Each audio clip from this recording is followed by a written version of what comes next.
Hello, and welcome to our webinar, Solving Inflow and Infiltration, a new approach to manhole access management. I want to talk to you about extraneous water as it relates to our sanitary collection systems and what this means to your cities, residents, and environment, as well as what you can do about it. In case you are not familiar with Hamilton-Kent, I want to share a little bit about us. If you ran a tap or flushed your toilet today, there's a good chance that you used one of our products without even knowing it. As one of North America's leading suppliers of rubber gaskets and connectors for underground piping, Hamilton-Kent has over 70 years of first-hand experience supplying products to cities, municipalities, and other infrastructure owners.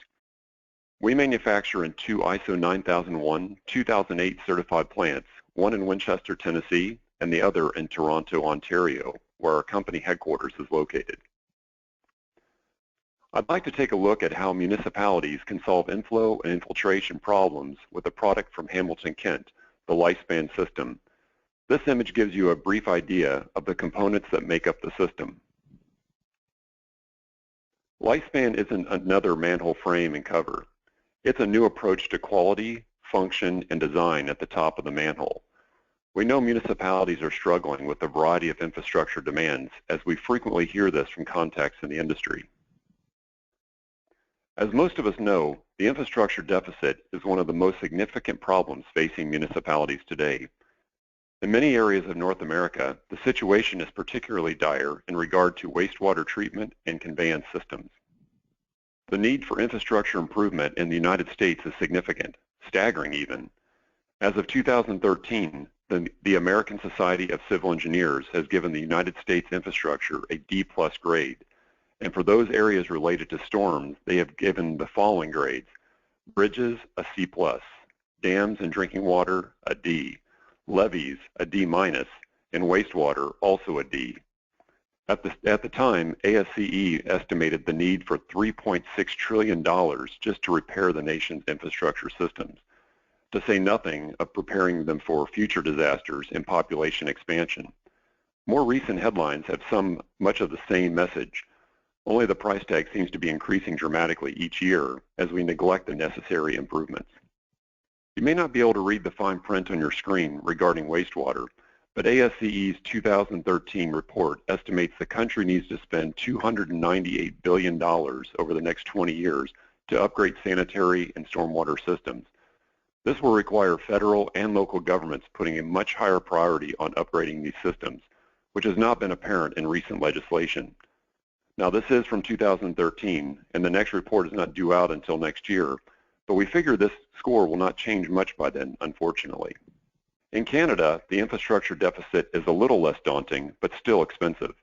The 2016 Canadian Infrastructure Report Card indicates that the cost of replacing water, wastewater, stormwater, roads, and bridges in poor or very poor condition to be approximately $172 billion. It also reports that the investment in these areas is insufficient to maintain the current conditions found in the survey, meaning the next report very well could be much worse, as the estimated $198 billion replacement cost of fair condition assets become poor or very poor over the next few years. The increasing unpredictability of weather is another factor affecting treatment and conveyance systems.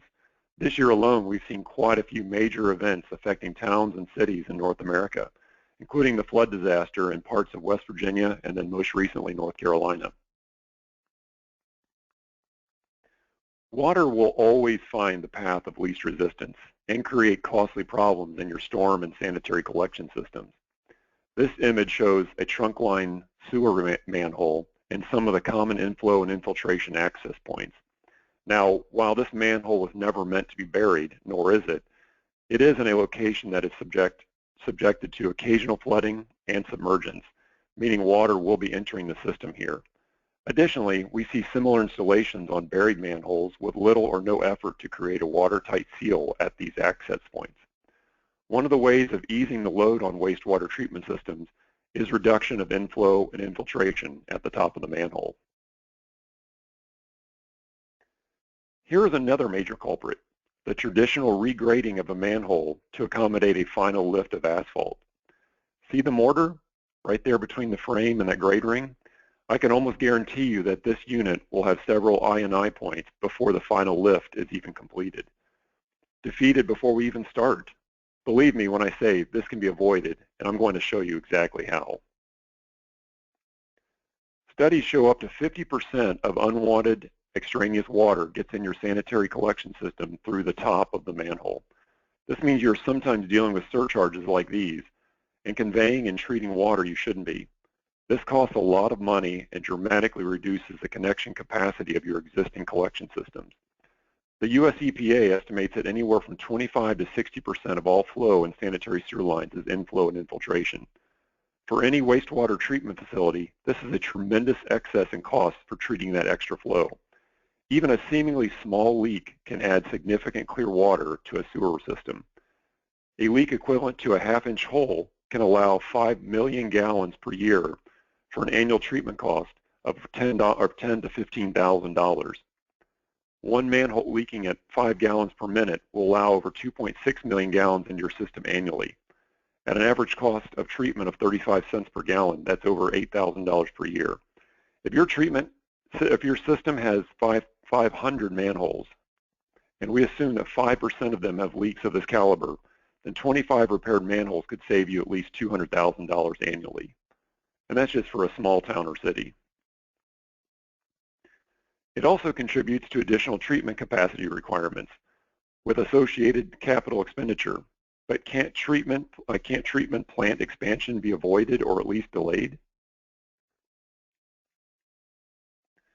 Degrading underground infrastructure has an ominous impact on the world we live in, an impact that will affect us for generations if we do not do something about it. Reducing I&I is more important than ever as our awareness of climate change increases. The energy to pump and treat extra flow not only adds to utility costs, but increases greenhouse gases emissions as well. I hope you're sitting down when I tell you this, but according to the EPA, energy costs can account for 30% of the total operational and maintenance costs of wastewater treatment plants. And wastewater treatment plants account for 3% of the total electrical load in North America. This is a staggering figure. Did you know it takes 1,200 kilowatts of power to convey and treat 1 million gallons of wastewater?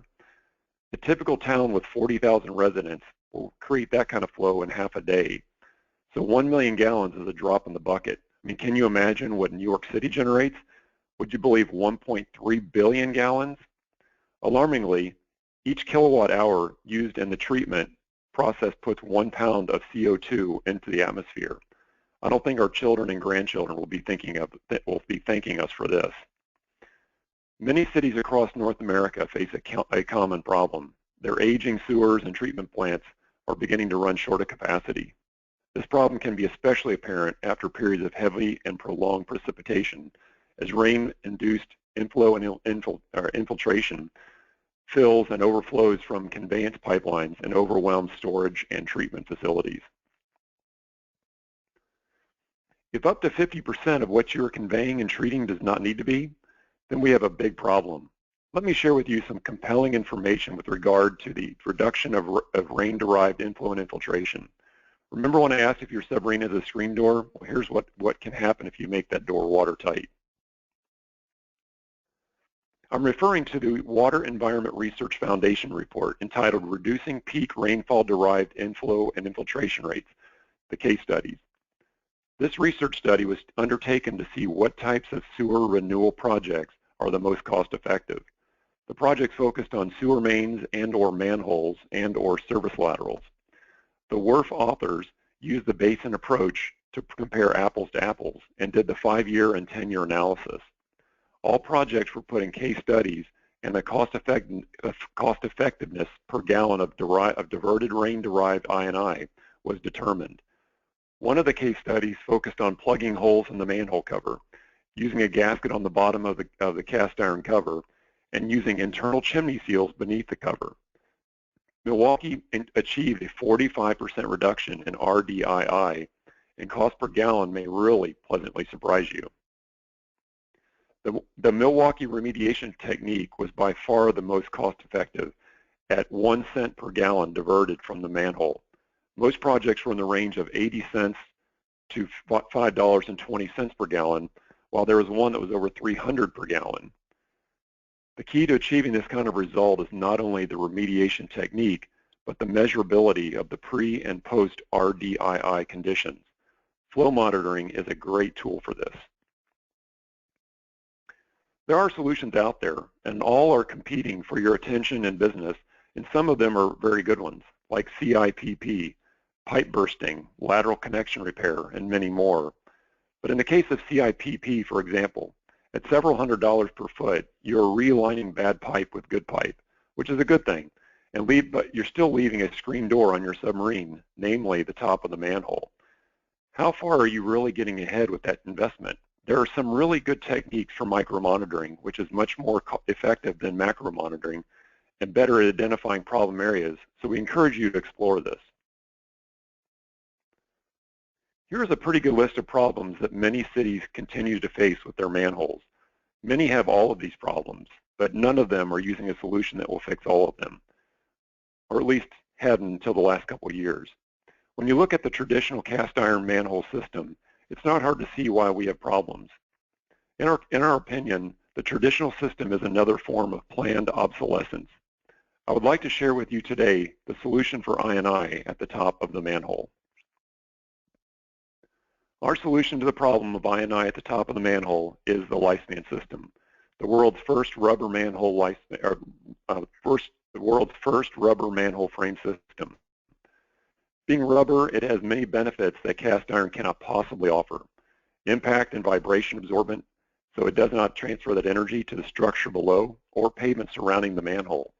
It's non-corrosive, so road salts, CO2, and sea salts will not affect the lifespan. And very importantly, the components are much lighter than a cast iron system, which would be a big factor for the construction crews during handling and installation.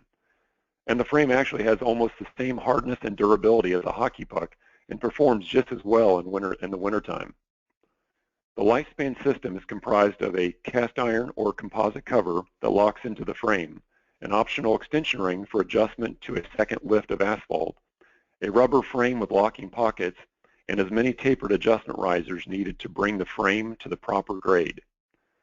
Additional components are butyl sealant to seal between each rubber component and the structure, and stainless steel anchor bolts or threaded rods for locking the system to the structure below.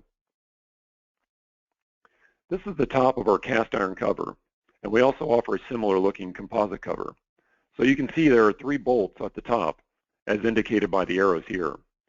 So as you turn those, the composite lugs on the bottom of the cover will swivel into pockets on the inside of the lifespan frame, then tightening the bolts to 35 foot-pounds of pressure will lock the cover tightly against the frame, making the system completely watertight. And this image shows the Shure-Lok Alignment system. This guarantees that the lid will only go into the frame in the correct orientation, so the lugs on the bottom side of the cover always align with the pockets in the frame. The system is very worker-friendly and could save you some worker compensation costs as well, as it is very lightweight compared to a traditional cast iron frame. The system is especially manageable with a composite cover, which weighs less than half of the comparable cast iron version.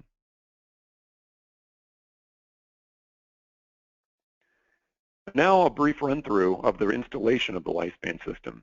We have another webinar that covers this in more detail, and we have detailed instructions on our website, as well as an animation showing and explaining the steps involved in this process. But I did want to share enough about these steps to show you how easy it is. So the lifespan system comes with the tapered adjustment risers, as I mentioned before. So the slope of the grade around the manhole can be matched effectively and easily. The risers taper from 1/2 inch on one side to 1.5 inches on the other. And using 2 or more together, you just dial them together until the appropriate slope is achieved. The crew in this photo is lining the risers up, working on the grade before putting the frame on top. You want to pre-install the system to ensure you have the right slope and the right grade. You can see here the crew has run a tight string across the hole to check their slope on the frame. You want the frame to be 1/4 to 1/2 inch below grade in all directions to ensure the finished height of the system is right at or slightly below the final grade. We never want to see the system higher than the surrounding grade. Next, this is very important, you want to mark the frame and other components and the underlying structure. You can see in this photo that there's a bright yellow paint mark that goes across all three of those.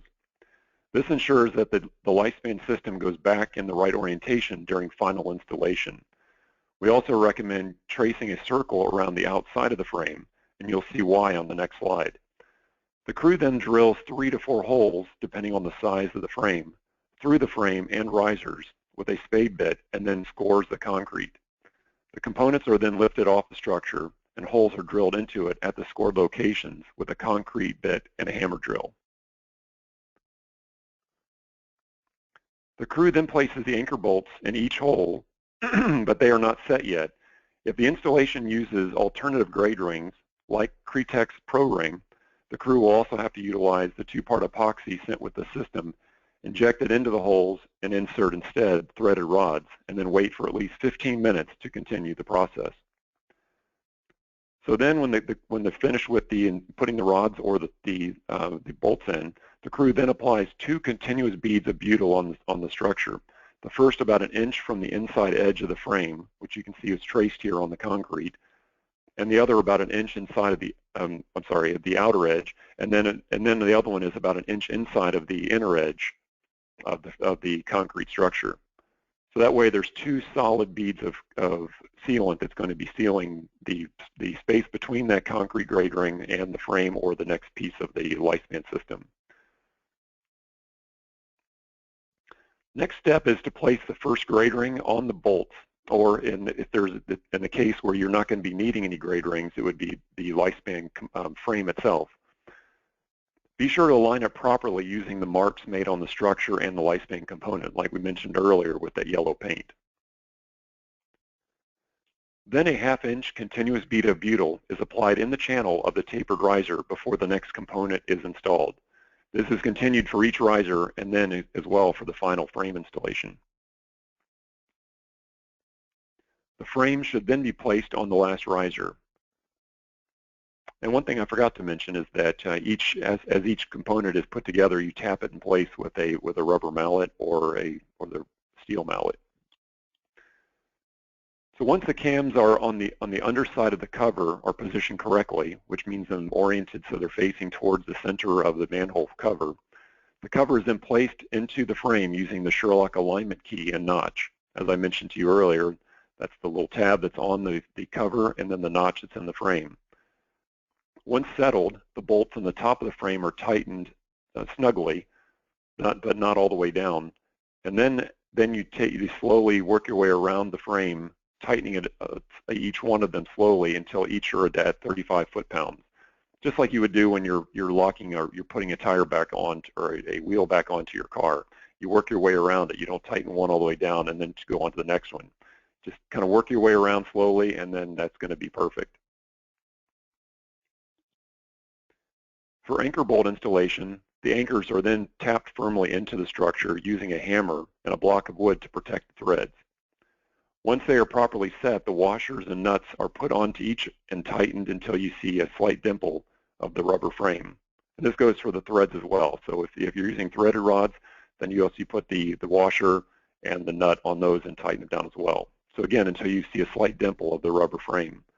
The final step, and a very, very important one, is to pull up on both pick wells, or in the case of a composite cover using the handles that are in the top, pull up on each one at a time to make sure that the cover is firmly set into the frame.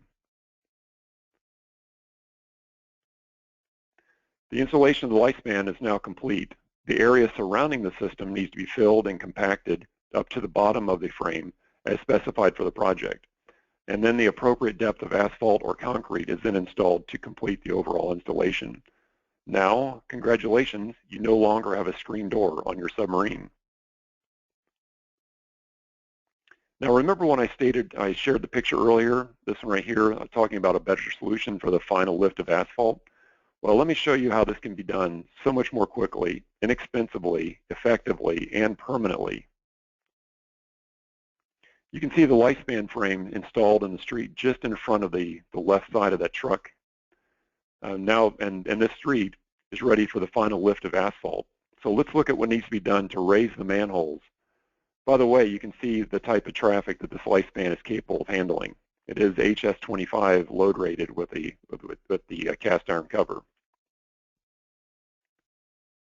With a lifespan, you simply remove the cover and place some butyl sealant on the lip of the frame. Actually, before you put it on there, put the butyl sealant on there, you want to make sure it's clean. So you just want to clean off the lip of the frame.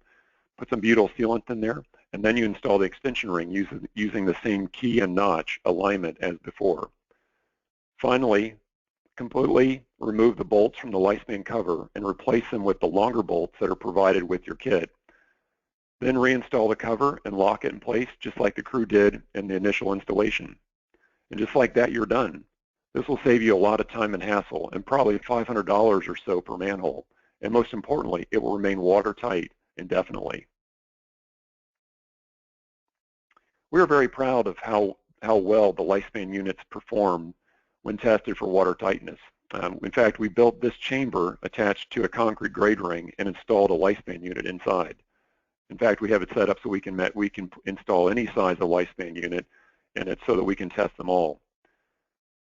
And install it just as it would be in the field. And so then we can pressurize the chamber to test how well it performs.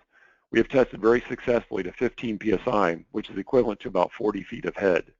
So let me tell you, if there are manholes that are subject to that much external water pressure, there are probably much bigger problems for that city. But seriously, we want to be sure that the lifespan meets the most challenging circumstances, even along coastlines, for instance, where there are big sea level changes with the tides.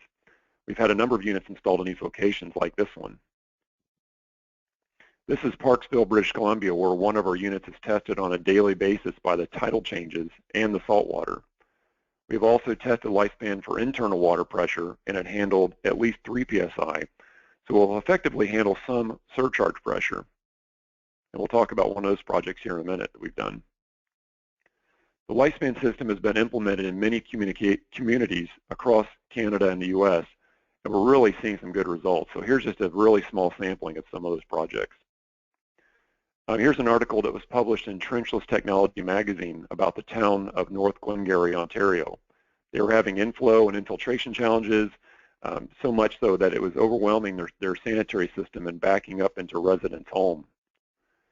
Here's an excerpt from the article. I quote, "The lifespan system costs more than conventional manhole frames, but the city is certain the system pays for itself. Quote, it does seem like a lot for a manhole, but realistically, look what we're avoiding or deferring. Sewer renewal at approximately $400 per meter, and all the other costs of extraneous sewer flow. When you look at the big picture, this system is extremely cost effective," end of quote.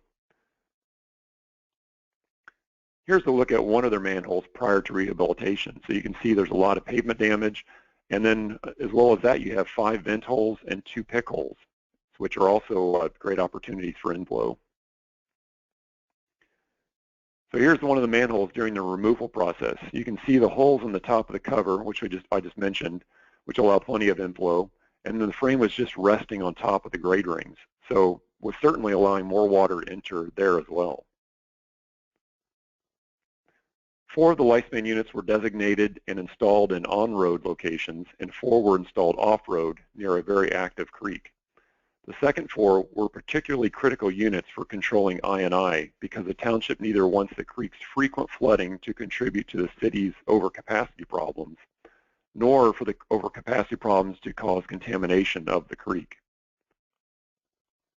The installation was a great success. The town representative called the units one of a kind and says that installing the lifespan units, his crews are now cursing the weight of the old units and how inconvenient they are to get in and out. He was so impressed he's already put in another order, and at this time he's actually installed several more. So it's a very successful city and a very successful installation. Okay, so here's something else. Does this look familiar? This is exactly what many of our customers have faced and still do. The problem with this system is that it's almost impossible to realign the bolt holes once you've taken that cover off. So crews give up and either toss the bolts in the manhole or leave them on top like in this picture here. Additionally, the O-ring gasket on the bottom of the lid nearly always comes off. So much for being watertight. You can read here about Lifespan, how Lifespan saved the city of Baltimore from a major headache. There's an excerpt from the Baltimore Sun regarding one manhole that was surcharging a tremendous amount of sewer water during heavy downpours.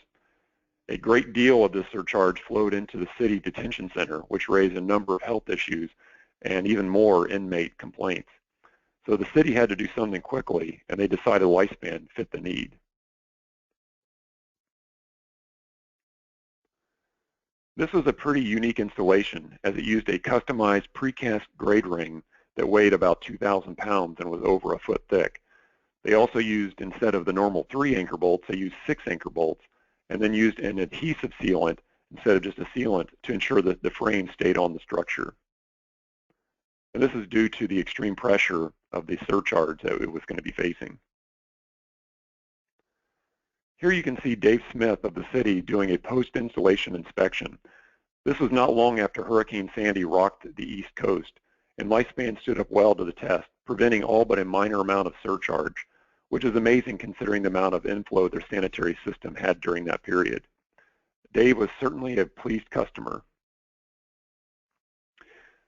The WSSC is the 8th largest sanitary commission in the U.S., and we're under, or still under, consent decree from the EPA for I&I abatement in environmentally sensitive areas. So all equipment that had to be hand carried into each location of the manhole rehabilitation. So they had hard to reach manholes and needed manhole frames and covers to be watertight and lightweight. So now, after doing some initial testing and some initial installation, Lifespan is now hard specified with the WSSC for ESA locations.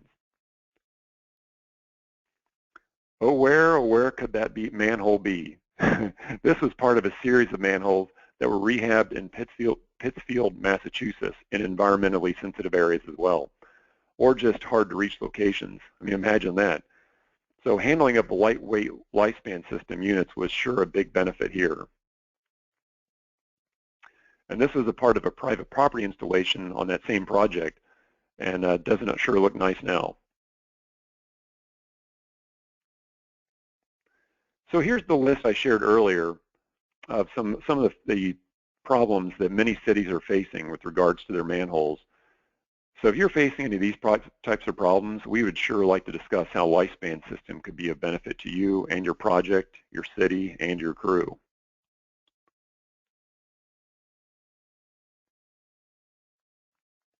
So thank you very much for attending our webinar. We certainly hope Lifespan's unique benefits in helping to solve I&I problems, as well as some others, are now a little more obvious. We're very proud of how the system is making a real difference in Canadian and American communities, and look forward to more incredible opportunities in the near future. Let us know if you have any questions by emailing the address shown here, or by visiting our website, where we have a great deal of more information on Lifespan and the other products we offer. We also invite you to follow us on Twitter. You can see here our Twitter handle, or check us out on Facebook and LinkedIn, where we regularly post new information about our products as well as projects, and links to other relevant information for our industry. So have a great day.